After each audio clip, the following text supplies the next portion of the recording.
Sasa hapa kuna bahasha mbili. Ndani bahasha moja tutapeana washirika, na bahasha nyingine pia tutashika kama wachungaji tukimbariki baba wetu. Anapotembea tuachie baraka, anene baraka juu yetu, na ateme mate ya baraka. Yes. Bwana Yesu asifiwe. Amen. Anapotema mate ya baraka, nasi tutainuliwa kwa viwango vya juu. Bwana Yesu asifiwe. Amen.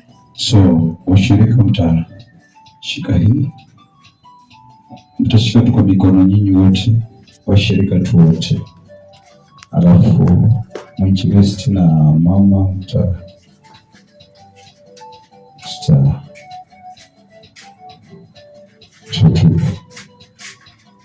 baba njoo tu huko mbele, kuja huko. Haya, acha tuanze na washirika waje msalimie baba.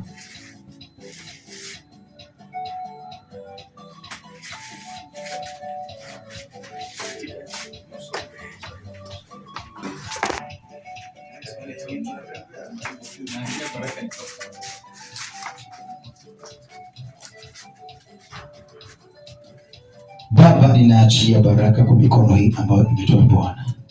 Nasema wewe ubariki mkono ambao umetoa. Watoto wako wameamua ni kubariki mtumishi. Mungu wa neema, jinsi yule mwanamke aliyekuwa mjane alivyombariki Elia. Maandiko yanakonfirm kwamba hakuna siku alikosa. Licha watu wengine walikufa kwa njaa, wakakufa kwa mateso na jua kali na ukame, lakini yule mwanamke aliyemkumbuka mtumishi wako Elia hakuweza kosa unga wala mafuta wala maji, hakuweza kukosa katika nyumba yake. Yuko Mungu wa neema au amekumbuka mtumishi wako. Nimekuja mahali hapa Mungu wa rehema na wamenikumbuka. Wamesema nile kwanza Bwana. Nami Jehova na nena utele juu ya maisha yao. Na nena kufunguliwa juu ya maisha yao. Wasiwahi kosa Bwana. Kama kuna mikosi kwenye kazi zao, Baba